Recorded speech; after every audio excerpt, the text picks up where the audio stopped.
Welcome back to the Badass Literature Society, where badasses come together to rate and review novels recommended by you. Hi, I'm Michael. This is Barbara. And I'm Lauren. This month we read One of Us is Lying by Karen M. McManus. Karen M. McManus is a #1 New York Times and international best-selling author of young adult thrillers. Her work includes the One of Us is Lying series, which was turned into a television show on Peacock and Netflix, as well as the standalone novels Two Can Keep a Secret, The Cousins, You'll Be the Death of Me, and Nothing More to Tell. Karen's critically acclaimed, award-winning books have been translated into 42 languages and have sold more than 7 million copies worldwide. Barbara, you want to tell us a little bit about this book? So this was originally published on May 30th of 2017. The genre is mystery, YA, and thriller. It is 416 pages and currently has a 3.96 on Goodreads, a 4.6 on Barnes & Nobles, a 4.7 on Amazon, and a 4.5 on Audible. It has been nominated for the South Carolina Book Award for Young Adult in 2020. I'm curious to know how books that came out late, like in 2017, can be still nominated for stuff, but I guess it can. I didn't know that. Anyways, Evergreen... Maybe it's like a People's Choice Award kind of thing when people picked it. I see. Yeah, I guess. I don't know. Evergreen Teen Book Award for High School in 2020, the German Youth Literature Prize in 2019, the Lincoln Award in 2019, the Goodreads Choice Award for Young Adult Fiction in 2017, the Gateway Readers Award in 2020, and it has won the Rhode Island Teen Book Award in 2020, and I will not be able to pronounce this next word. So, yes, it won the Hea Noorturamat in 2019. So we think it's important for readers to know what, if any, representation is in the books we read. So for this book, there is one main and a few supporting POC characters, one main and supporting LGBTQ plus characters, and main characters with disabilities. All right. And Lauren, will you give us a short summary? Sure. So, this is basically a whodunit, a YA whodunit novel that kind of spans the perspectives of 5 different students at this high school, Bayview High School. And it basically talks about all of their different perspectives, and we grow to know the different characters, but it's ultimately they're trying to solve a murder. So the back of the book is as follows. Pay close attention and you might solve this. On Monday afternoon, 5 students at Bayview High walk into detention. Bronwyn the brain is Yale-bound and never breaks a rule. Addy, the beauty, is the picture-perfect homecoming princess. Nate, the criminal, is already on probation for dealing. Cooper, the athlete, is the all-star baseball pitcher. And Simon, the outcast, is the creator of Bayview High's notorious gossip app. Only Simon never makes it out of that classroom. Before the end of detention, Simon's dead. And according to investigators, his death wasn't an accident. On Monday, he died. On Tuesday, he'd planned to post juicy reveals about all 4 of his high-profile classmates, which makes all 4 of them suspects in his murder. Or are they the perfect patsies for a killer who's still on the loose? Everyone has secrets, right? What really matters is how far you would go to protect them. And for this episode, we did want to issue a trigger warning. There are topics discussed throughout the novel of suicide and abuse. So if you're sensitive to one of those topics, this may not be the book for you, or just be aware that those things may come up. All right. So what did you think about One of Us is Lying? And remember, no spoilers. So I really enjoyed it. I was hesitant since it's gotten like a lot of hype, but I wasn't disappointed in it. Whereas other books where there were a lot of hype, I feel like it didn't amount to that hype or get to that, whatever the saying is. Anyways, I really enjoyed watching the characters grow and unraveling the mystery of who killed Simon. I thought the pacing was good too, as I never felt like I had to drudge through the book. I enjoyed the characters. I thought it was really nice to see. I feel like all of them really did go through a character arc and it was done well. So overall, I enjoyed it. I did too. I really enjoyed the story. To be honest, going into it, I didn't know if I would, because I'm not. It sounded a little cheesy, but I really did enjoy the story. I thought the mystery was really exciting, and I always talk about how there's been a lot of books we've read where there have been times where I didn't want to read the book because that's boring and hard to pick up. And this did not have that problem. The pacing was good. The chapters were easily digestible, and I really enjoyed the story. I thought it was great. I would third that. So I really enjoyed it. I enjoyed it overall. I liked the plot. I am all for a good whodunit story. I love, you guys know that I love that. I also enjoy this type of perspective jumping around. Like, some books don't do it well, and I hate that. So I guess I love it or hate it. When it's done well, I really, really like it. But it's really hard to do it well. And so I think that the author did a really good job with the point of views in this one. And I'll talk about that some more later too. But I really liked it. So we won't go into our individual ratings at this point. Got to wait till the end for that. But our group score for One of Us is Lying was a 7.8 out of 10, which is pretty high. And weird decimal, but we'll get to that later on whose fault that is. Moving on from there, would you recommend this book? I think, yeah. I mean, unless, it's someone who is just like anti-YA for whatever reason. But otherwise, I think it's pretty easy to recommend. I think that most people who are active readers and, keep themselves apprised of the books that are coming out, I've probably already heard of this book because it's become hugely popular. And if they haven't heard of the book, then they've probably heard of the TV show. So I think that there's not a lot of people out there that you'd be like introducing something they've never heard of before. But I would definitely recommend it if I think it's easy to read and it's a fun read. So yes. I'm glad you mentioned the TV show because I forgot that there was one for this. And I remember now that I intentionally did not watch it because I wanted to read the book first. So yes, same. That's going to now be on my to be watched list, but I will be watching it now. Yeah. So it's obviously this book is already popular, right? There's a lot of hype around it. Barbara, you mentioned that from Jump. So it's been recommended. They don't really need my 2 cents, but I would recommend it. I think it's one that people who enjoy multiple genres would find enjoyable. Like Michael said, if you hate YA, I don't need that kind of negativity in my life anyway. But yeah, if you like YA, if you like mysteries, if you like the whodunit stuff, if you like the just kind of drama, the perspective shifting, I think I would definitely. I can't think of anyone that I wouldn't recommend it to specifically. So, yeah, I mean, I feel like it's been recommended all over the place. So yeah, I feel like it's one of those books that it is easy to recommend because it does hit a lot of genres and it's an easy book to digest. It's not overly vulgar. It's not overly detailed in stuff. Yes, there's a murder, yes, there's death, but it's not in your face graphic or anything like that. So I think that's why a lot of people have recommended it to begin with, because it is easy enough to recommend, especially with YA mysteries, can't go wrong with those.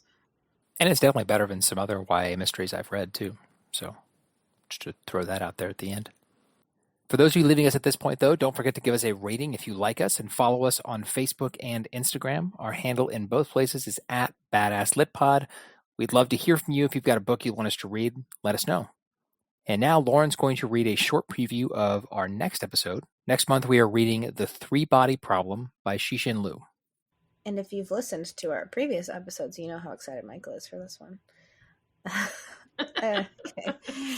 Set against the backdrop of China's Cultural Revolution, a secret military project sends signals into space to establish contact with aliens.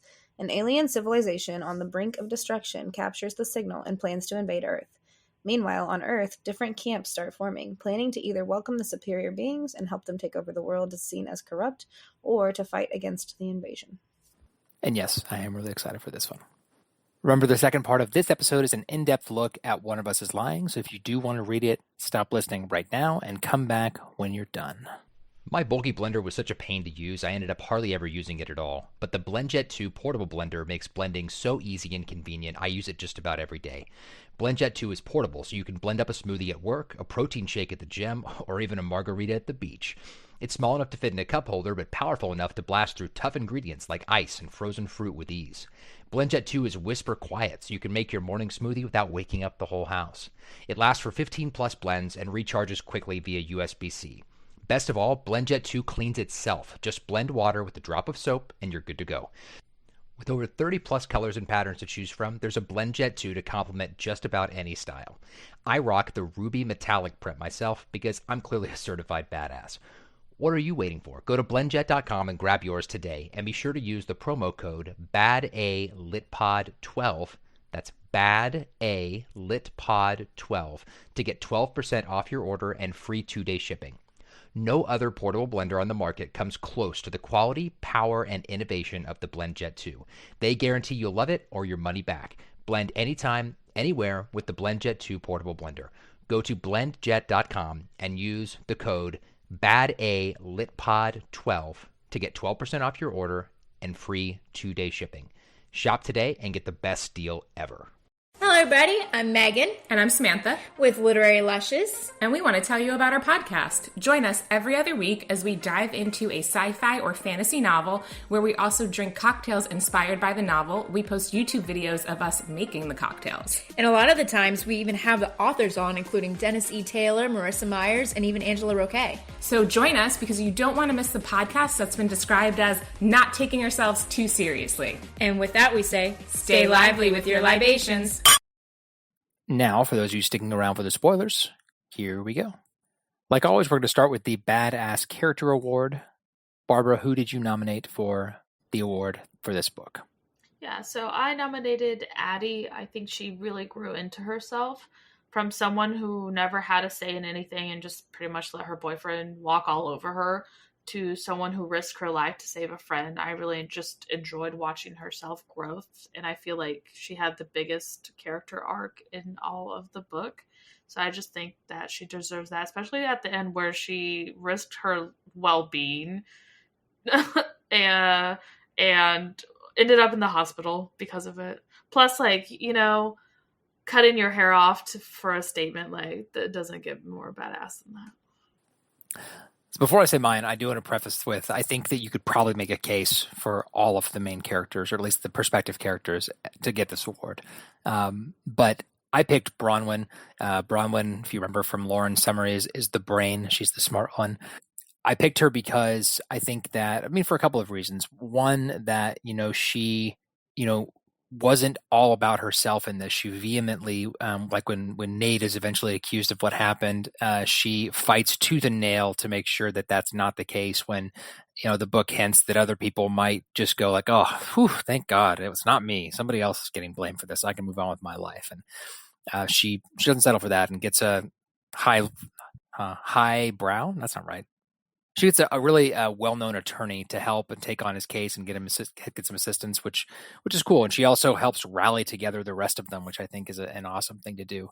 And then as far as just like her personally, I think that it's also pretty badass that so her big secret is that she cheated in chemistry throughout the entire semester, and openly admitting to that and, owning it. In a public space, not just like her school friends knowing about it, but on social media where they were all like very much talked about, and potentially putting her future in jeopardy with all these different universities, especially Yale. I thought it was cool to see her, own her mistake, and it takes a badass to do that. Yeah, I actually chose Bronwyn as well for a lot of the same reasons Michael did. But like you said, Michael, I really do think that a case could be made for multiple of the characters. I probably wouldn't pick Cooper, but that's just me. But yeah, Bronwyn. Sorry, Addy. So, Bronwyn, you get the Badass Character Award for this book. Moving on from there, let's talk about the characters in a little bit more depth. And it seems appropriate to start with the one who died, Simon. Simon was an outsider. He was very much described in the book as someone who very much wanted to be popular, wanted to be one of the cool kids. But he was also kind of like a hipster, and that like he would say he didn't want to be popular, but he clearly did want to be popular. It was one of those things. How does that make him a hipster? I guess that's probably a bad description. Hipsters are cool because they don't want to be popular. Exactly. I was like, that's quite the opposite of a hipster. But I think that's kind of his attitude, is like that he secretly really wants to be popular, but like publicly he acts like he doesn't give a shit about being popular. I can see that. That's a hipster. Yeah. Okay. So that's where I was going with that. Okay. So anyway, he wants to be popular. He fails multiple times. It has a bunch of embarrassing moments. And he has this app that he's created that is effectively like the gossip column for his high school. The app was called About That. And so that's where they would go to see gossip about classmates. It was often like super revealing stuff, not something that, the whole school would know because someone did such and such at the party on Friday night and everybody saw. Like, this was stuff that like people would be like, how the hell do you know that? So yeah, that was his big thing at school. He was also depressed and suicidal. He hated everything about himself and hated the people around him because I think he reflected a lot of his inner hatred about himself onto others and just thought that, like, because he's so unhappy that no one should be, happy and enjoying life either. We learned, did a lot of kind of creepy stuff online and was also involved in some 4chan communities that were talking and praising and making jokes about school shooters and other, intense acts of violence that are something we don't normally joke about. But yeah, should I talk about the last, like what the truth of what happened that he did here? This is literally the spoiler section, so yes. Okay. Yeah, he might as well. We're past if they wanted to leave, they would have. All right, fair enough. So Simon, as Lauren said in the summary, is the one that died during detention, and everybody suspects that he was murdered by one of his classmates. We come to find out Simon actually took his own life and did it in a way that it would be dramatic. He would die, which is what he thought that he wanted, and also he had set this whole plan in motion to make it look like one of these 4 people that he hated killed him. And so technically he hated 3 of them. Poor Addy was just because of Jake. True. He hated 3 of them. Had reasons to hate 3 of them. Addy was just an add-on for Jake partner, to help, partner in crime, which we'll talk about later. But yeah, that's the big thing is he committed suicide instead of actually being murdered and framed these people after his death. He planned the whole thing because what he wanted to do is he thought that a school shooter was so cliche. So instead, he's like, what if you kill yourself, blame it on someone else, and then a year later come out and say, hi, it was me and all you, like you fell for it. And then he would get the, I can't say the word notoriety. Notoriety. You did it. Woo! Yay.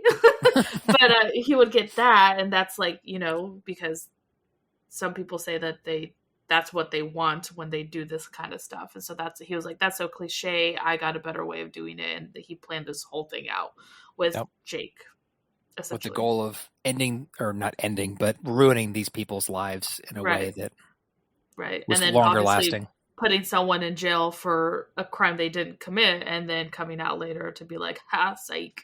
Yeah. Next character, which is our first one we'll talk about of the core group, is Bronwyn. Sure. Bronwyn is, like Michael said, the brain, as Simon labeled her.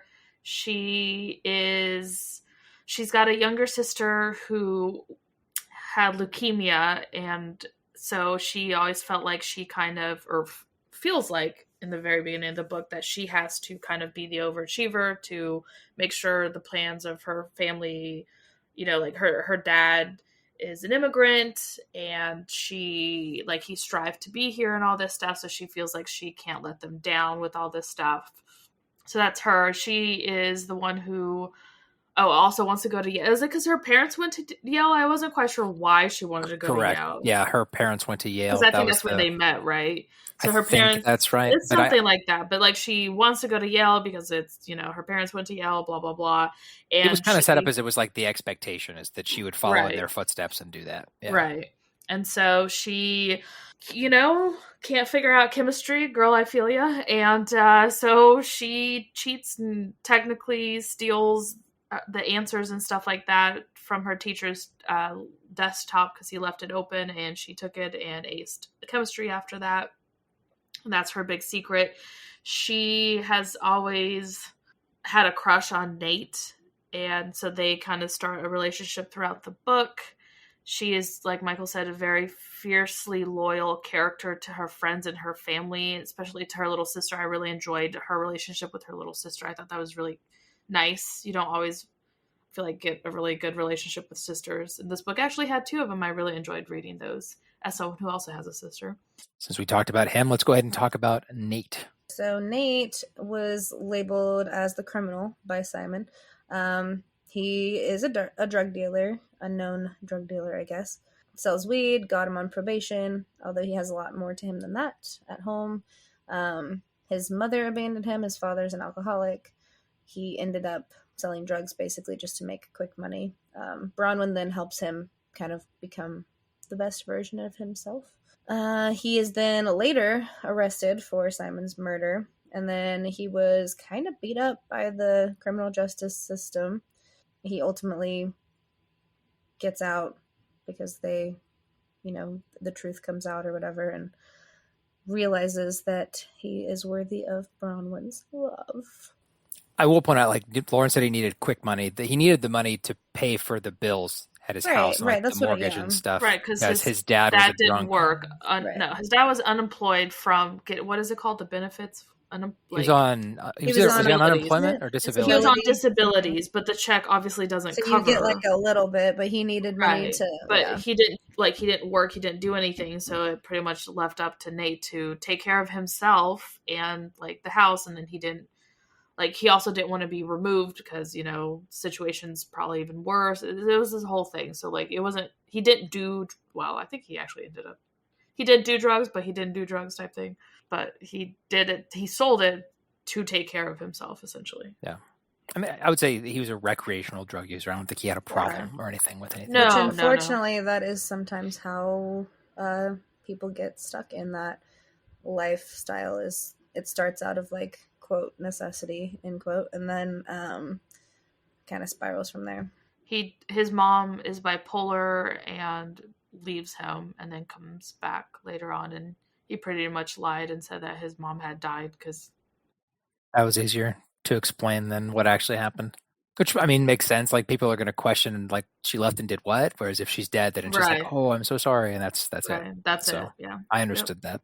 Let's see. Next up is Cooper. Cooper Clay is the jock, labeled by Simon as the jock. He is a popular baseball player, a very talented baseball player. It's implied that, he's got a really good shot at playing in the MLB if he wanted to, or at the very least getting like a full ride to go to whatever school he wants to go to play, and then eventually going pro. He is, at the beginning of the book, he is in a relationship with Keely at his school. She is like the it girl, the girl next door, the iconic, everybody wants her to be their girlfriend girl at the school. And, it's interesting because earlier in the book, it seems like I think he likes her as a friend, but it's pretty clear that he is like, his romantic intentions aren't the same as his classmates. And it's something that's noticed. And then eventually you find out that the reason for that is because Cooper is gay and has a boyfriend who is a freshman at the local university named Chris, but doesn't want anyone to know. And that was one of the big secrets.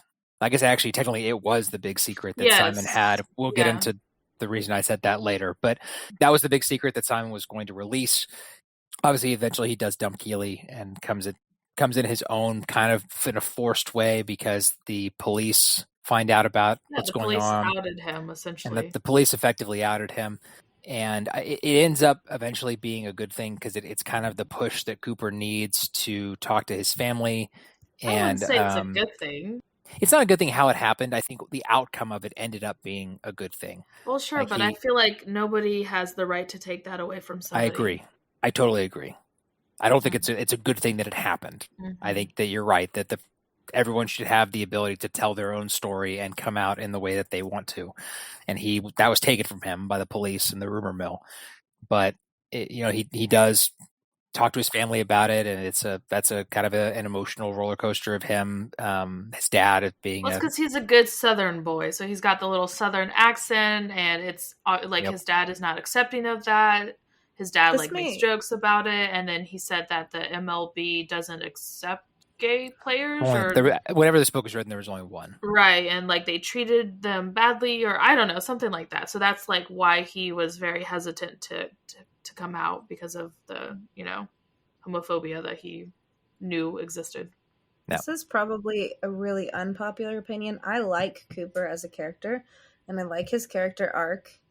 I feel like he is the most cliche representation of a queer character that we could possibly get, just because I feel like we see this trope all the time, and I don't know if it's just because, like, America, I don't know. Do you mean But, like, the athlete? jock, Like the smart athlete, athlete? the athlete that's dating the it girl as a cover-up for being gay, and then, like, he's all masculine, and then, like, you know, this cover, and then, like, the dad and the Southern thing, Yeah. and just like the whole trope of, like, oh, he's dating, like, the hottest girl in school when really he's gay, and then, like, I don't know. I feel like it is a well-worn representation of, but that's just my opinion. I can see that, but I feel like the difference is in this one, like, he's not like a, what is it called, like a boy's boy or whatever that, like, Manly man. man, He's like, not, like, not even the manly man. I'm saying, like, he is very attentive, like his and Addy, like their relationship, like they're just friends, but like he treats her really well. Like he goes out of his way to be polite to her. No, like he's always checking in,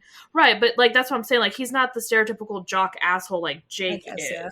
So that's why I feel like that's like he is a Southern gentleman when you think of that kind of a thing. Yeah. But like he's not like the asshole Southern gentleman who thinks men are superior to women and all this other stuff. Like I just felt like when I was reading his character that I've read that same character like 6 different times in other ways. I can see that. The jock, you know, that whole trope. Yeah. But I mean, it is YA and it is about high school, and like it is probably something that happens. So yeah. So anyway, he realizes that it eventually that it's being open and being himself and letting the world know who he is can be a good thing. And you know, we get introduced to Chris, which is his boyfriend. Like I mentioned, he's a freshman at a local university. He's a handsome underwear model. So, you know, Cooper's still doing good as far as the attractive people, apparently. But anyway, so like Barbara mentioned earlier, Chris is actually the one that came up with the theory and suggested for the first time that Simon killed himself, and later becomes adored by the media as the guy who cracked the case. So that was his little, I guess, sub Cooper talking about Chris, since he kind of becomes a little bit bigger character at the end. Let's see. Going down our list, let's talk about Addy next. So Addy is the princess by Simon. Although, like, I understand that that's her label, but she actually has very low self-esteem when it comes to herself. Like she mentions the fact that she always comes in second in everything. Like she says she has really nice hair and that's about it. Like she's not the prettiest, she's not the most popular, she's never won. Like she even makes a joke where like she did what's that Southern thing that a lot of people stick their poor children in, beauty pageants as a child, but she came in second. She's like, because of course. So she's like in that sense, but I guess she's the princess. Just I think it's mostly because she doesn't have her own self-identity at the beginning. Like her self-identity is rooted in her boyfriend. Like she thinks her whole world is her boyfriend. Like everything he does, she agrees with it. Everything that he wants her to do, she does. Essentially, like he at one point tells her that she needs to change clothes, even though it's like freezing outside, and she does it just to make him happy. So she's one of those. And then throughout the novel, you see when her big secret is the fact that she cheated on her boyfriend, Jake, with someone else who's 20 times better, TJ, and doesn't obviously tell him. And then he obviously knows about it, but pretends that he doesn't. And it's this whole creepy thing that Jake is a whole nother friggin' gross person. Anyway, we'll talk about him a little bit later. He's next. But yeah. Anyways, so he breaks up with her, and then she kind of has to grow into herself. Like she learns to, I feel like, love herself. She learns how to be her own person without having to always agree with everybody. She learns how to say no, and she learns how to disagree with people and be okay with it. And then you see her and her relationship with her sister grow too, because like they've never really had a great relationship until this point. And like I mentioned, I really, really, really enjoyed seeing her relationship with her sister too. Her mom is a piece of work. She's one of those women who's been divorced like X amount of times, has a boyfriend who's like 20 years younger than her type thing, and is one of those women who just believes that a woman's worth is literally in the man that she is currently dating. And she kind of ingrains that in her two daughters. And you can kind of see, them both sisters rebelling against dad. And I loved to see that. That's why I really enjoyed her character, is just to see that she realizes that. And as much as TJ was a great character, that he would be a good boyfriend for her, I'm really happy that she does not end up with him, because I feel like it's one of those tropes where it's overdone, where it's like, oh, you need a man to be happy with yourself. And she proved that that's not the case. Like, she even says, like, hey, like, I think you're great and all, but like, I really just want to do me first before I get in another relationship. So yeah, no, I like Addy's character. And I think, like you mentioned, like, her mom was definitely painted as the reason that kind of that's why she was feeling that way about herself. She's all kinds of effed up because of her mother. Oh, another thing is, like, when Simon was like not choking, he was having an anaphylactic shock and dying, she was the only character kind of frozen, didn't do anything. And then I thought it was kind of hearkened to see that in the end of the book, where she was the one who did something. Like, she was recording Jake to get like him confessing to the fact that he did all this stuff, and pretty much stood up to him. You know, that was kind of nice to see her kind of go from like the one who was like freaked out, couldn't do anything, to like someone who was very active and put herself out there to help others. Yeah, she did have a nice character arc. I agree. So let's talk about Jake, since we've been kind of hinting at Jake this whole time. Lauren, do you want to talk about the best guy in the world, Jake? I mean, I can. I'd love to hear your perspective too, though. I feel like we can all mention. We can all say something. Yeah, you can go start.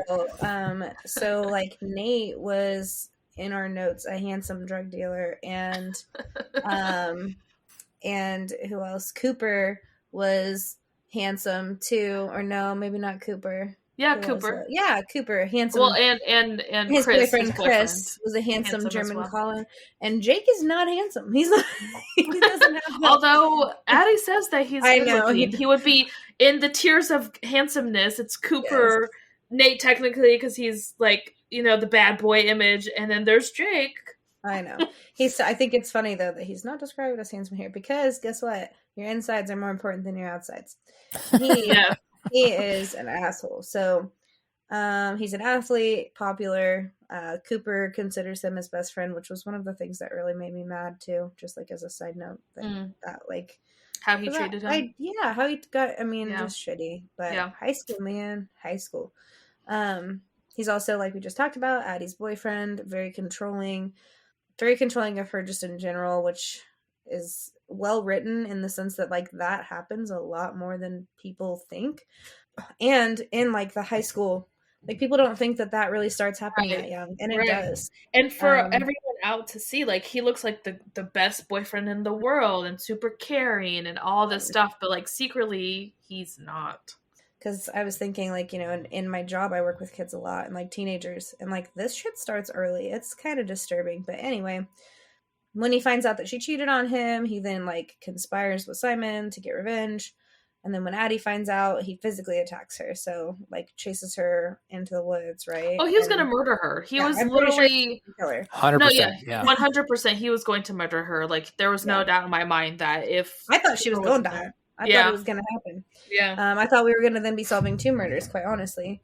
But physically attacks her, ultimately gets arrested for his role in Simon's death, for the framing of his classmates. He's just a real gem overall. Yeah. Just a real good guy. What I thought was interesting was, like I mentioned earlier, Simon has like the 3 people that he was going to like accused of his murder or whatever to do all this stuff, and then Addy just gets placed in there because of nothing she did personally to Simon, because the other 3, like, he felt wronged by them.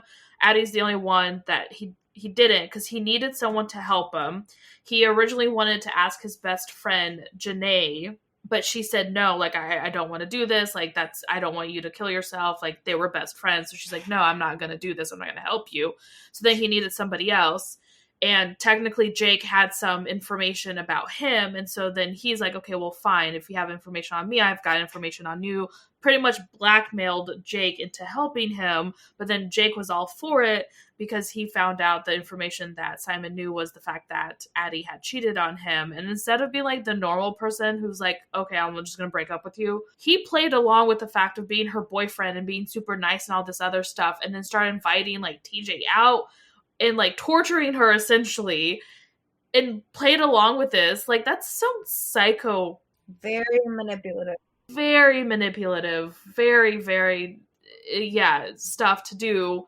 And then he kind of gets a power trip and enjoys being, because then he's like, once Simon's dead, like, he's the one who's posting these little stuff, like saying awful stuff about the four on, it's not 4chan, it's some other website or something like that. And he's the one who continues on pretty much mocking the police and like giving them little hints and stuff like that so they can accuse the wrong person. He's, the one who had all the computers and stuff like that with all this stuff. Definitely framed. A power trip. Yeah, 100%. And he originally wanted Simon to frame Addy because of all this. And Simon's like, sure, like, I don't care who you frame. It's one of these four. And so originally it was supposed to be Addy that went down for Simon's death. He was a very well-written, crappy character. He was. Yes, he was. I agree. It takes good writing to get people to hate someone that as much as we. Exactly. Like first, he comes off as kind of just like, okay, over controlling, but then you get slowly more and more about his character. You're like, oh my god, like, it's more than just that. You're psychotic, right? He was definitely a well-written villain, antagonist, villain. I don't know. Kind of a villain, right? I mean, that's accurate. He's the bad guy in the story. You should know about it until the end. Him and Simon, yeah. Yeah. The last three are Ashton, which is Addy's older sister. As Barbara mentioned, she really enjoyed their relationship and seeing the sisterly connection. She was kind of a minor character at first, became a major character, a more major character later on in the story. She just helps her sister out. She helps her out trying to figure out what's going on and get evidence and prove that Nate is not guilty and eventually prove that Simon killed himself. Right. After Ashton is Maeve, who's the other sister in the book, Bronwyn's younger sister, who, as Barbara mentioned when she was talking about Bronwyn, suffered from leukemia throughout her childhood. So that was a kind of a key part in Bronwyn's story. It was something that, obviously Maeve was the one that had cancer, but when someone in your family has cancer, especially a younger sibling, that's something that I feel like it has a profound effect on the whole family. And so it definitely had an effect on Bronwyn. But as far as the story goes, she is also a badass hacker who frequently helps them if they need to get into something that they're not supposed to and try to get some information, like Simon's blog, for example, or a handful of other things that she hacks into as well. And then the last character is Janae, who I think Barbara may have mentioned, or Lauren mentioned a little bit ago. It was me. Yeah. It was you. Janae is a goth girl. She was Simon's best friend. We don't get a lot of Janae at the beginning, other than just that she seems kind of off about the whole thing. Well, she's constantly crying. Which they write off to just be because she was Simon's best friend and his only friend, that's why she's being that way. And you eventually find out that Janae was kind of forced to be part of it, or at least forced to be quiet by Jake afterwards.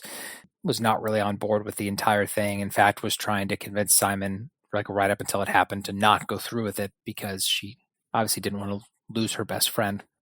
But yeah, they do eventually. Addy reaches out and goes and hangs out with her, and they do eventually become friends. And she eventually is the one that kind of opens the door to all of this and confirms that the thing that they're suspecting is true, that no one murdered Simon, that he took his own life.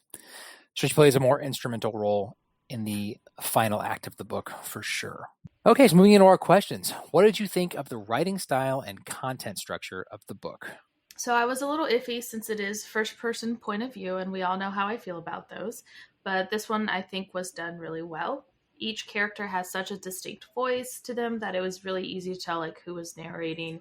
I didn't really need, like, the little blurb on the top saying, like, this is so-and-so, because it was pretty easy to tell. I didn't really pay much attention to timestamps, but it was nice to know when things were occurring for the timeline, but I've always struggled with that, especially on a Kindle versus a physical book. It's easier to, like, flip through stuff, whereas the Kindle is not. So structure-wise, I thought it was fine. Didn't, bother me one way or another. So yeah, I liked the writing style. I primarily listened to this book and I only read a little bit of it. But one thing I enjoyed, like Barbara said, the characters were well enough defined that you could tell the difference without a lot of having to check the chapter title or see where you were at. But one thing that I was kind of doing that was kind of fun is I listened to this using Speechify, for those of you that are familiar with Speechify. And when it changed, changed chapters or changed perspectives. Speechify lets you choose different voices to read the book to you. And I had a different voice for each character. So I was changing the voices as it switched in the app, which was kind of fun. It was like an AI multi-actor audiobook. But yeah, I really enjoyed the writing style and the content structure. I think it was well written. I think the speed of it also made it really easy to read. The chapters weren't super long, and the chapters themselves were broken up into smaller sections as well. So you'd have like chapter 3, and it would have 3 or 4 different perspectives that were in their own sections too, with timestamps, which I liked. So yeah, I mean, I've already talked about it a little bit, but I like the point of view shifts if it's done well, just because I feel like we get to know more than one character really well. And then you also, there's something special about like first person and then jumping around, because you really get to know their head. Now, I think that's perfect for the unreliable narrator like we have in this story, because like the benefit to not being first person is like we as readers get to know things that the characters don't know about themselves. But I think that in this one, that would have ruined the story, right? Because we're not supposed to know what they don't know until the end. So I think that this was really done well, like I said earlier. And yeah, I would definitely read more from this author. So what is the importance of social media in One of Us is Lying? What message do you think the author was trying to convey regarding social media? So social media plays a really big role in the book. It's, I guess not in the sense that like the kids are on like Snapchat and Facebook and all these real social media platforms all the time, but one of the core things happening is this blog of Simon's that is talking about all the gossip and all the scandals that are going on in this high school, and blogging being like the OG form of social media. It does count. So, I mean, it's big. It has to be in the book because it's a key part of the storytelling is that this blog is happening, and that's like the reason that all of this stuff kicks off to begin with. And then it also like there's another. I can't remember if it's another blog or the same blog. It was a different blog, right? That was posting that we find out that Jake was posting to later. That was posting other updates. It was like a copycat blog. Yeah, copycat blog. Okay. So yes, in this book, I mean, the social media played a huge role in the book. What you could argue, though, I think, is that would social media be like, could you switch this out with traditional media and tell the same story? And I think that in reality, you could, if you just pretend the blog is instead like this physical newsletter that Simon prints off. I think you could accomplish the same story without the social media aspect of it. But for this story being told in a modern time with kids that are using modern technology, I think social media was a vital part of that needed to be a part of the ecosystem. Yeah, I mean, I guess I misread this question. Or maybe not. Like, I kind of took it more on like a deeper messaging that they were maybe trying to convey. But this book really gave me Gossip Girl vibes, for one, with the social media, blogging, reporting aspect. And then it's also like 13 Reasons Why, too, sort of. Just in the formatting, which was also a great book that was made into a TV series. But I think the messaging around social media is basically just how dangerous it can be. You never really know who's behind the screen, even when you think that you do. The rumor mill is toxic in general, but it's made even worse with social media. Honestly, makes me sick to think about the world I'm raising my kids in, because high school was hard enough when we went through it, and we just had flip phones, right? And texting. And that's going to age us here, I guess. But like we didn't have, like we had Facebook in high school, but we didn't have it on our phones. True, and we had blogs and stuff, but like you said, it wasn't as easily accessible. You had to log on at home, and you had to argue with the computer, like, oh, it's my turn. It's my who's going to get on the computer, the desktop, right, or whatever. When we were growing up, and so MySpace, Zanga, those were just like so much less. I don't know, like less infiltrated, I guess, if that's the word I'm thinking of, than it is now. So. Like in my job, I work with teenagers all the time, and social media access definitely has its perks, but ultimately is really dangerous for mental health. And I thought that kind of the subliminal messaging on social media in this book was more just like about, like, you can't really trust what you read online, and or like how damaging it can be to like people's mental health, physical health ultimately, and just relationships essentially. Yeah, obviously, I think social media played a huge role in this book because that's how everyone was getting their news. That's how everyone knew what was going on.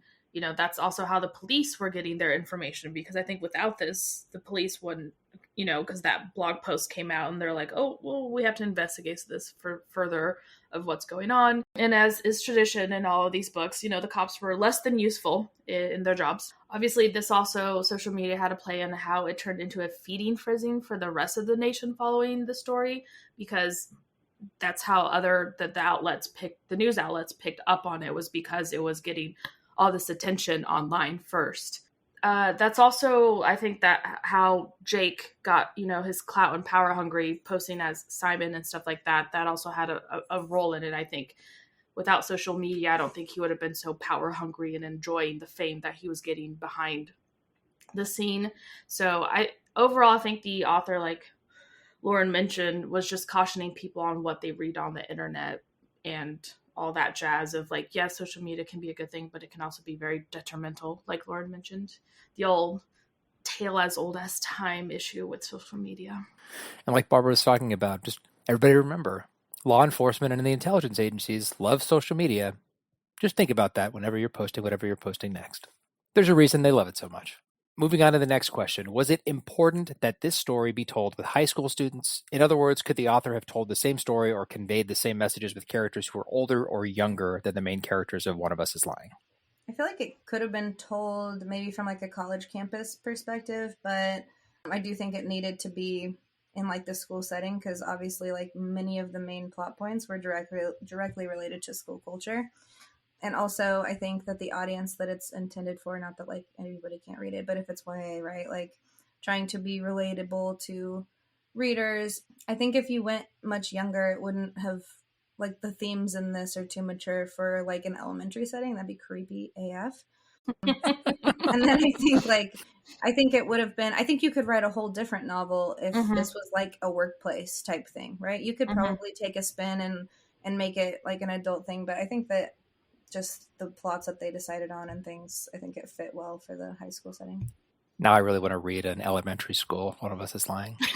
Tell us, little Timothy, why did you poison your classmate? Right? Or you could do like a less severe one. Listen, right. He stole my lunch money. Yeah. I'm not sure if it was important to be told via high school per se, but I don't think younger would have had the same impact. As Lauren mentioned, given the nature of how Simon died, like I just feel like a younger crowd maybe wouldn't be so intense like that.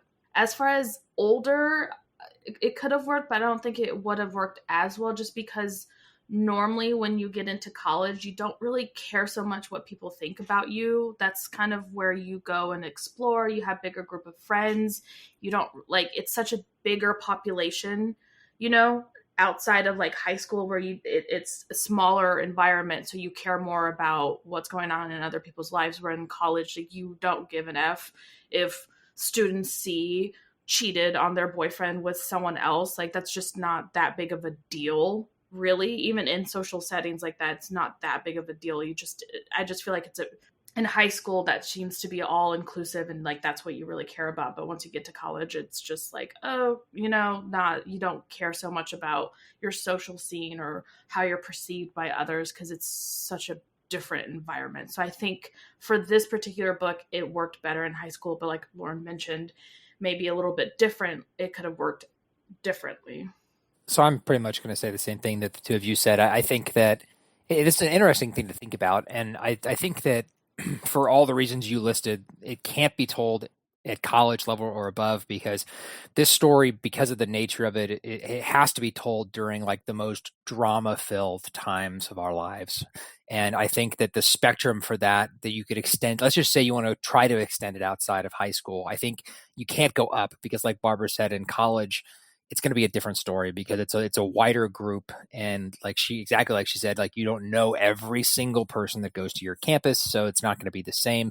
But I think you can extend it down, but only a little bit. Like, I think if you wanted to tell this story with middle schoolers, like 7th or 8th graders, you could probably do that. Like, because at that age, you're still full of drama and hormones and all the crazy things are going on that you think are like life altering, like you do when you're in high school. So maybe you could put it in middle school, but that would be the furthest I think you could move one way or the other. Moving on from there, of the secrets the main characters were keeping, which we know they were keeping a lot, which surprised you the most, and who surprised you the least, and then why? So, I don't know. if any of them really surprised me, but if I had to choose, I think maybe Addy, just because when we get into her chapter, like, she seems so obsessed with Jake, you would be shocked as to, like, why she would have cheated in the first place, because she was like, Jake is my everything, I love Jake, I wouldn't be anything without Jake, and it's like, oh, and then she went and cheated, and then when she explained her reason as to why, I was like, okay, I get it, like, you're just, you don't love yourself type thing. It's a whole thing. Anyways, I think if I had to pick, maybe hers.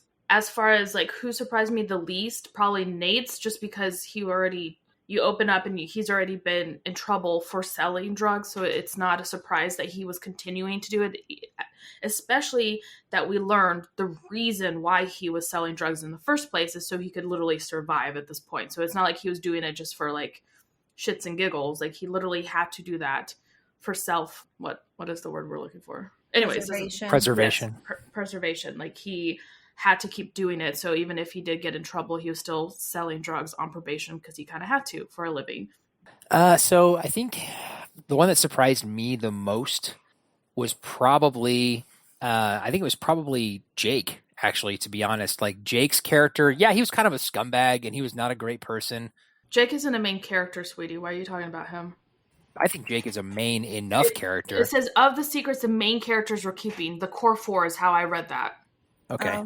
I fair. picked it wrong too because, well, no, I didn't. Never mind. So that's how I picked it. I guess Jake's secret was surprising, but the other one that I would pick outside of that, I think that, I guess I would probably say either, I guess the whole plot of the book, like Simon doing what he did and it not being a murder. Like, I thought that That's maybe mine, Michael. You stole it. There's only so many choices, Lauren. I know. It's fine. I think that it wasn't necessary. It was surprising that it was a suicide and that there was this massive plan around it. I think that I was thinking maybe it wasn't a murder and it could have been an accident. That's kind of what I was thinking at first. Is this all going to be like they're going to find out like this was just a whoops?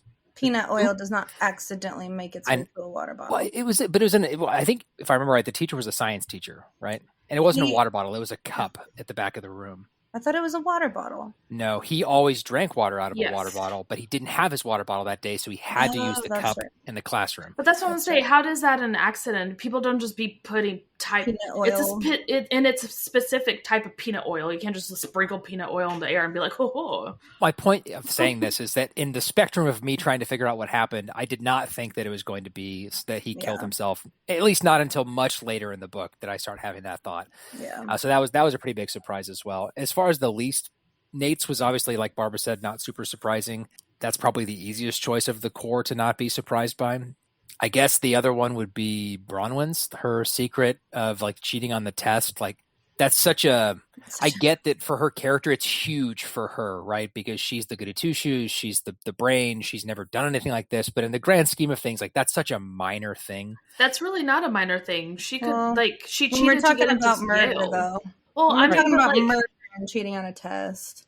True. When murder and selling drugs and the least I think the least worst one is Addy, because that doesn't affect anybody else but her and her boyfriend. Like, that's not detrimental to her future in college. That's not detrimental to her future in life. Like, Nate selling drugs, you can go to jail. Cooper's being gay, like, that is just because of how, I guess, the MLB is that MLB, what MLB is towards gay players and stuff like that. All three of those are very detrimental to their future. That's fair.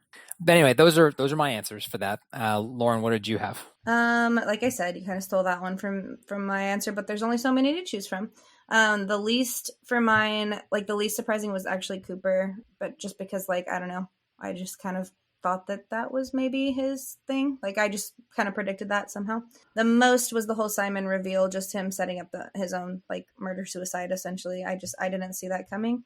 And so, like Michael said, I think that I thought something was like, maybe it wasn't a murder, but I didn't think it was a suicide. Like, I don't know. That was probably the most surprising. Moving on from there, the next question is still about the secrets. How would the characters' lives have been different if they had been allowed to keep their secrets?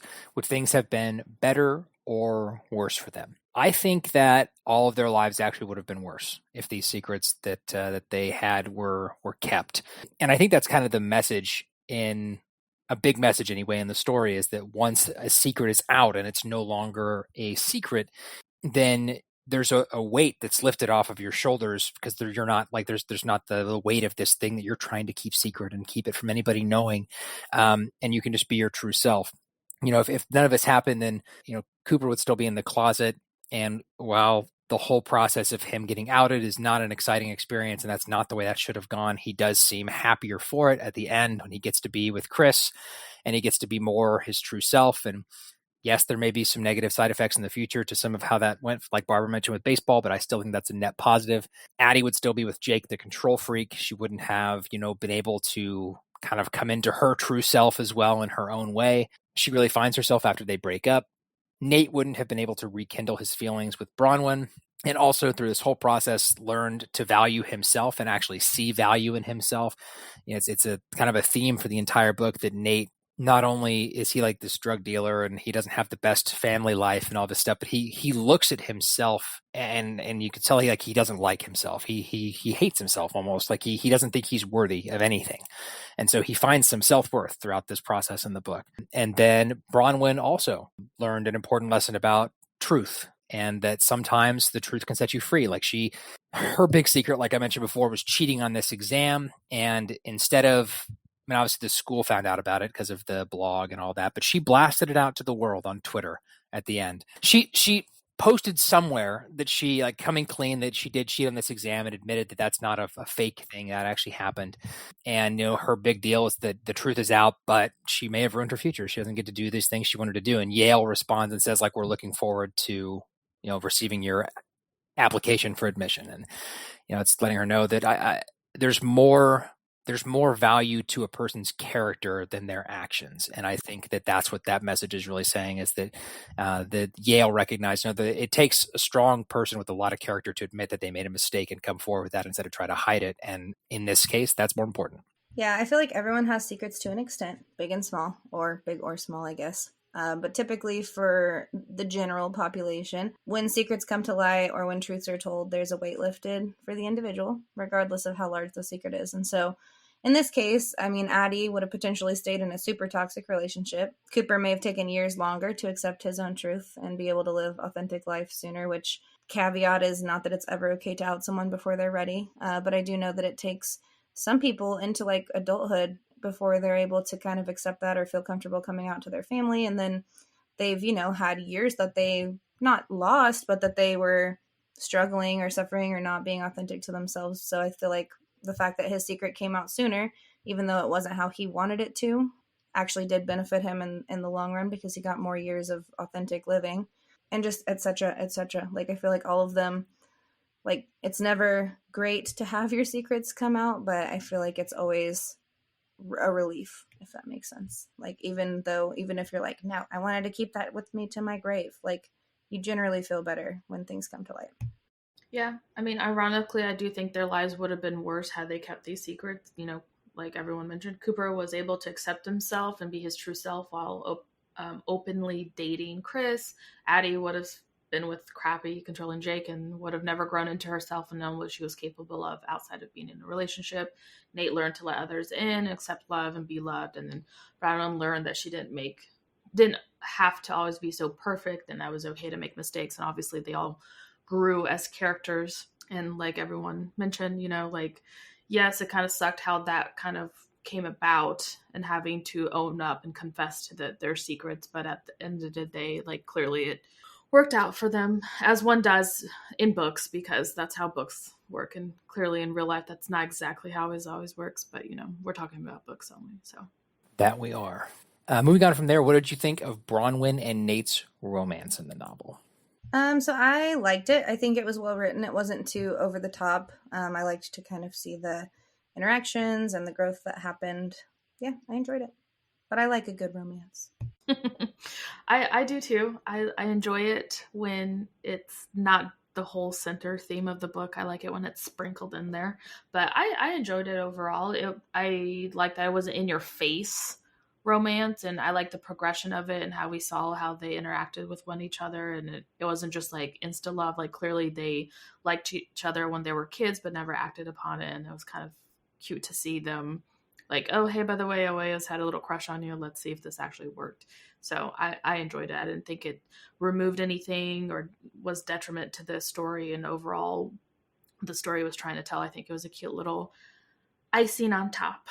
So this is going to surprise both of you, but from someone who doesn't like romance, I actually really enjoyed their love story in this book. I thought it was a really, really cute story. I thought it was really interesting how it evolved, how we get kind of the backstory of how we learn, like Barbara said, they had like these little crushes on each other when they were kids, and to see these two people who, at least from Nate's perspective, he thinks that he never has a chance with her, and he would never ever have a shot. And even when they start connecting and hanging out, I think that he's so afraid of that rejection from someone else that he kind of keeps her at a distance and is just happy with the fact that they're friends.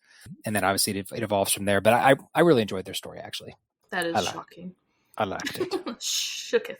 Speaking of transformations, what did you think of Addy's transformation over the course of the novel? This was, obviously, I've already said this, but this was my favorite part. I love seeing her go from this meek-mannered, always agreeing with her crap boyfriend to someone who really stood up for herself and her friends.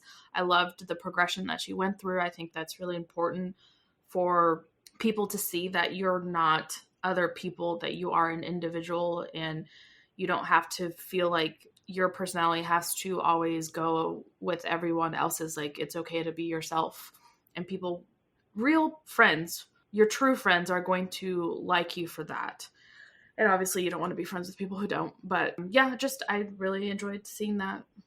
She obviously, Claria, I think, was one of my favorite characters. I actually enjoyed all of them, but I really like to see that for her. So yeah, I also really enjoyed seeing her transformation. I enjoyed mostly seeing her come into her own self and kind of find her own person, and recognizing that, maybe this message and example that mom has set and is driving in that, your life is meaningless if you don't have a man, and finding, Addy surpass that and realize that, the most important thing before you can ever find anything anywhere else is to find yourself. And so that was really cool to see that happen and that transform throughout the novel. I also will third Addy's transformations. Obviously, I like seeing her come into her own, standing up for herself. I hate seeing or reading girls and women in controlling and abusive relationships, whether it's fictional, whether it's real. And I'm always rooting for the asshole to get dumped, or or the woman or girl in this case to put her foot down and be enough. And so seeing that is always a win. And I know that it is much easier said than done for anybody out there that has experienced toxic and abusive relationships. It's not as easy as just getting out, you know? So a lot of times people need professional help or guidance or other resources. And so just want to slip that in too. You mentioning that, I enjoyed that it was yes, technically he broke up with her, and you can see at the beginning she was oh my gosh, no, I need to try to win him back and all this stuff. And then slowly she noticed what he was their relationship was toxic and not good. And I enjoy that because it wasn't she instantly was oh yes, he was awful to me, all this stuff. That is a natural progression of what someone who's in that abusive or toxic relationship goes through. That felt very natural to me to read that and see that, her thought process. And I don't know, I thought that was very well written. Yep, I agree. Slowly taking off the rose-tinted glasses and seeing him for who he actually was. Let's see. At what point in the book did you have an idea what was going on, and what was the key clue that gave it away? So, as per usual, I didn't really have a clue what was going on until it was pretty damn close to the reveal of what was going on. I think that maybe a couple chapters before we get the sprinkle of maybe he killed himself. Maybe this is all some big thing. Then I started, shortly before is when I started thinking it's because it gets to a point in the book before they start thinking about that, where you've got a pretty clear idea that none of the people that we're expected to think are the potential suspects have done it. And so when you get to that point, you start wondering, what else could it be? And so at that point was when I started to think, okay, well, maybe he did commit suicide. Now, while I had a thought about that, I definitely did not predict or have any inkling of the full scope of his like grand master plan, or the fact that, Jake was involved and Jake had like taken it and run with it after Simon died, and that there was some like minimal involvement from his friend Janae as well.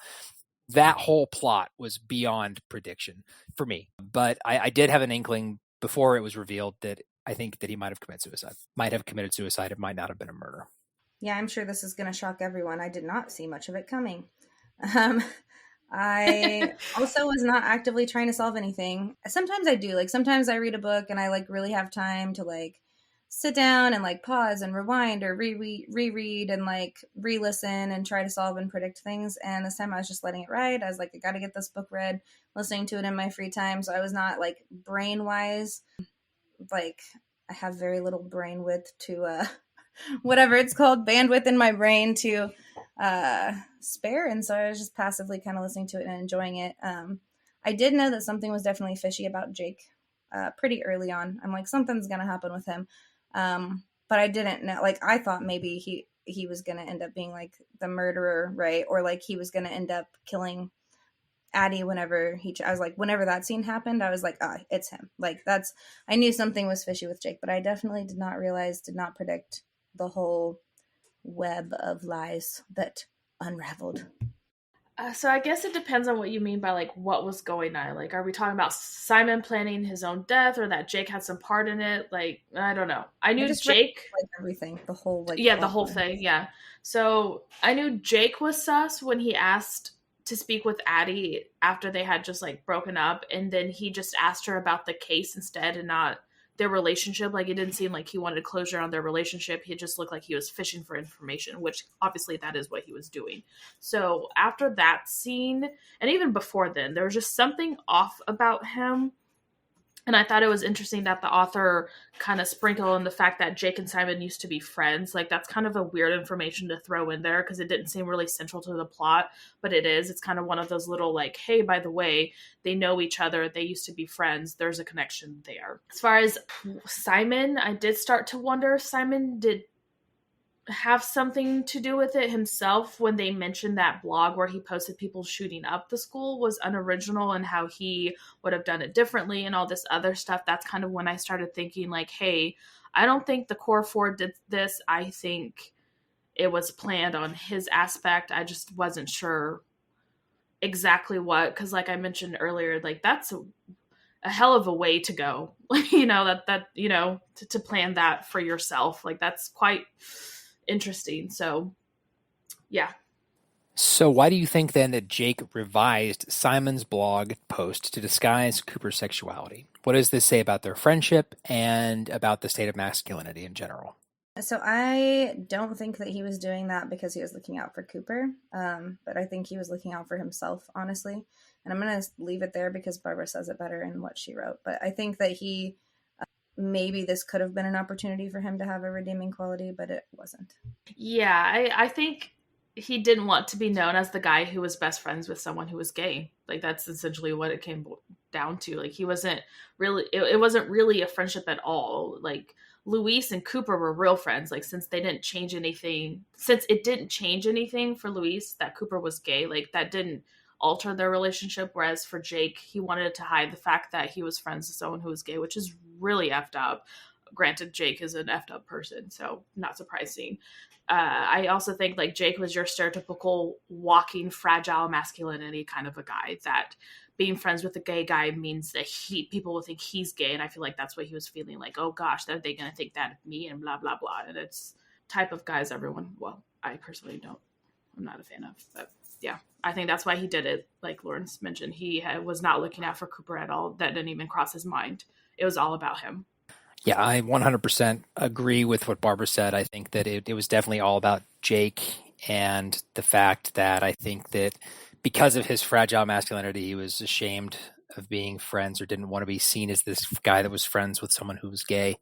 I think actually if he was looking out for Cooper, it would have been the other way around, right? Like, let's say Simon's real thing said that Cooper used steroids and that ended up being true. Then if he really was looking out for Cooper and he knew Cooper was going to go, potentially be a pro ball player, that would have been more of a friend thing to do, to make sure, like, to protect his future by changing it to something, as innocuous as being gay should be.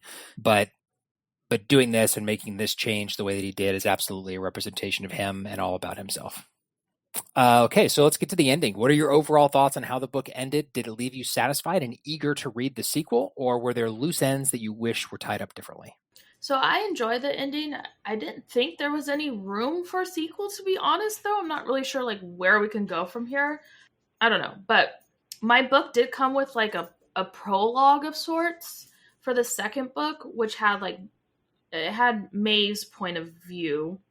And it was I think it was like 6 months after, like, they were all like, the characters were already in college or whatever, and they're talking about like that half that semester was already gone. So I'm honestly not sure why the sequel was needed. Granted, I haven't read the sequel, so I have no idea what the sequel is about, but I think the second one has different characters, and I think Maeve is one of the main characters.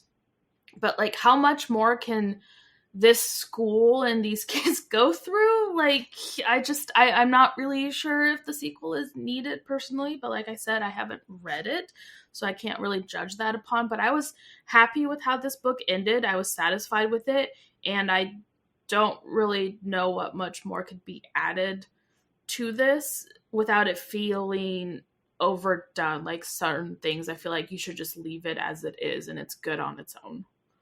So I kind of agree with Barbara. I thought the ending was nicely wrapped up. To be honest, it didn't leave me on a cliffhanger. I think it tied up the characters' stories nicely and in a way that was realistic. Like, I don't like books that, I shouldn't say I don't like books.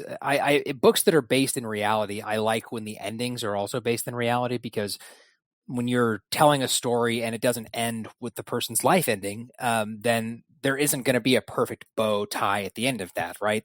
People's lives are messy, and it's good to have an ending of part of it, but this felt like that. It felt like a realistic ending. Like, it wrapped up some of the things, but people's lives are still their lives, and so I liked that it ended that way. I'm interested in reading more personally because I really enjoyed reading about these characters. I thought that the author did a really good job bringing them to life and making them feel real. And I really enjoyed the characters in this book. So if the characters are continuing on in a sequel, that's what's going to bring me to the sequel. I think, to be honest, if this book had ended on a cliffhanger and we didn't know the outcome of what happened, that would have pissed me off, and I probably wouldn't have wanted to read the sequel. But the fact that we got a contained story and then these characters are moving on to a different part of their life, that sounds interesting to me. I'm curious. I'm not sure where the story's going to go, like Barbara said, but I'm curious. I want to check it out. Yeah, so not to echo too much, I liked the ending, didn't hate it, didn't leave me with a bunch of questions or wanting more. We got quite a bit of closure, so I was also surprised that there was going to be a sequel, because I was kind of, like Barbara said, like, what more can we really... I mean, they all had really good arcs. They all, like, I felt like we kind of got everything answered. So unless they're going to throw in like a bunch of new characters from the same school, or I don't know, I'll be curious. I don't know that it's going to be like at the top of my TBR list, but just because like I don't sometimes like authors will do sequels because the first book is so popular and they feel like an obligation to do a sequel because they are getting some like popularity or whatever. I don't know that that's the case here, but I feel like sometimes novels are best just left as a one-off. And so I guess I worry that to drag it out, it may actually be detrimental, but I'm not opposed to reading it in the future. It's just probably right now I'm like, well, there's not really anything else I want to know. And I think that's why I'm curious, because it's going to be a different story. I hope, anyway. I hope it's not just going to, take us back to this, but something different. But we'll see. I haven't even read the synopses of the sequel, so I do not know. So the last question we're going to talk about is, what do you think will happen next to the main characters? I don't know. I've got no idea. I mean, I have a little bit of an idea because of what Barbara mentioned earlier about the prologue, and she told me a little bit about what that said in her copy of the book. But beyond that, I don't know. I think that as far as like what I would like to see, I'd like to see more of how Bronwyn and Nate's relationship evolved. I want to see, did Bronwyn get into Yale? Did Nate's family kind of find some cohesion and get their lives together? What happened with Cooper? Are Cooper and Chris still together? Or did he go to college and play baseball? Did he get to make it to the pros? What else? How's Addy doing? What does her life look like now? So yes, I'm curious. I don't know what I think is going to happen next, but I can tell you what I want to see and what I'd like to learn more about. Yeah, I don't. kind of like I said, not to be redundant, but I didn't have a lot of questions. I felt like they had good arcs, good closure. So I don't know. I don't know how they're going to spin that next. Obviously, I hope that, like Michael said, that Addy's happy, and I hope that Cooper's living his best life and all of those things. But yeah, I don't know. So, as someone who does know, the little prologue kind of gives you, like I said, it like jumps. I think it was a year after what happened here is where the prologue that I read from the book starts. I kind of know, but as far as like what happens next, I have no idea what the actual second book is in store for them. I did mention, it is, I think, different point of view characters. I don't know if I think we see them because one of the main characters is Maeve. And so Maeve was kind of central to this book. Like she was like the secondary helper of the core four. So I think we're going to get a little bit about them. But as far as like what happens next to the main characters, I don't know. They're just living their life. They're just trying to survive. I am curious to know how, because like what they went through is quite traumatizing. Like this is not a normal stereotypical thing that happens to you your senior year of high school. Like you don't just get shot into the nationwide. Watch someone die. Yeah, like you watch someone die, and then the whole news outlet and like that really affects you because like you can Google now. That's something that people will remember. Falsely accused is hard on people's exactly. Like it's one of those like, okay, like you go to college and people are like, hey, aren't you that girl? Like you don't want, like college is a fresh start, and to have that kind of part of your background kind of sucks for them. So that's what I'm more interested in, to see how all that works for them, and if we do get to see that in the second and third book, because apparently it's a trifecta. So, but yeah, that's it. All right. So you already know what our group score was. Let's talk about individual scores for this book. Barbara, what did you give it? I gave it a 8.5, just comparing to the other books that we've read this season on our podcast. I really enjoyed it. I didn't have anything negative to say. Like it was a quick, fun read. Like it was interesting. It kept me wanting to read more. So I don't have any, like, is it your stereotypical YA? Like, yes. Does it fall into a lot of tropey stuff? Sure it does. But like, that's the kind of crap I like reading. Just sometimes it says nice cleanser palette, and this is my cleanser. I know a lot of people do like beach reads and that's their palette cleanser. Like this crap is mine. So yeah, no complaints there. I knew what I was getting into in this, and I wasn't disappointed. So I gave it an 8. I also really enjoyed it. I don't think I really had anything negative to say about it. I came into this when this book popped up on our radar as something we were going to read. It's not one that I was like super excited to read because it's not generally something that I would probably pick up on my own and read. But I think that when we have a book like that on the podcast and I find myself to really enjoy that book, then it's only fair to give it an appropriate score. So I gave it an 8. I really liked it. I gave it a 7. And not a 7's pretty good for me if you listen. I was like, Lauren's a hard grader. Critical. I grade these very differently than the way you do. Like, is this my favorite book? No. Like, if you're going to compare this to like all my favorite books, this is probably going to be a 6. But like, I'm trying to be subjective in that. I know, and I tend to not be able to separate. Like, nope. Was this as good as my favorite book? No. So 5.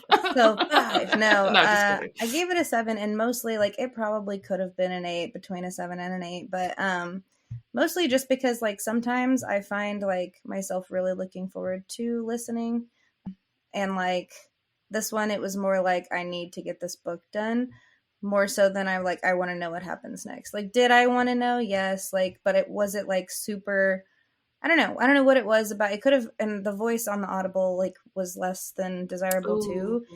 So Michael, thanks for the pro tip that you shared with everybody earlier. You didn't even share it with your sister. He never does. We'll talk about it after the show. We'll debrief. His thing's always like, oh, well, you didn't ask. It's like, how do you ask if you don't know? How do you ask if you don't know about these things?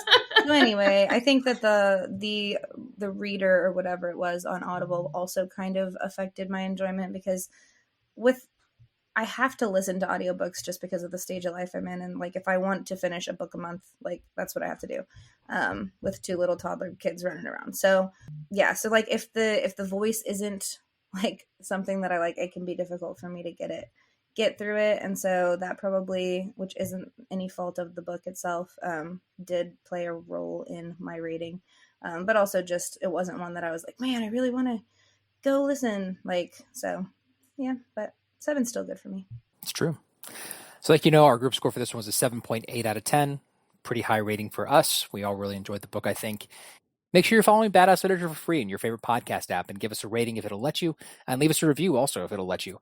It's super important for us. It lets us know what you guys think, and also helps our podcast get seen by more people on whatever platform you're listening on, which we greatly appreciate. If you share with your friends, do that too. We love that. That's awesome. Also, don't forget to be following us on social media. Our username on both Instagram and Facebook is @BadassLitPod. Have feedback about today's episode? You can contact us by writing to badassliteraturesociety@gmail.com. Bro, I'm getting so good at that. Woo! You can also send us a DM or leave a comment on Instagram or Facebook. Sorry, I just had to plug in myself. Self-congratulations. Self-pat on the back. Yeah. It's been months, Self-pat. and I finally got it. It's the little things. As always, thank you so much for listening. I'm Michael. I'm Barbara. And I'm Lauren. Bye. Bye.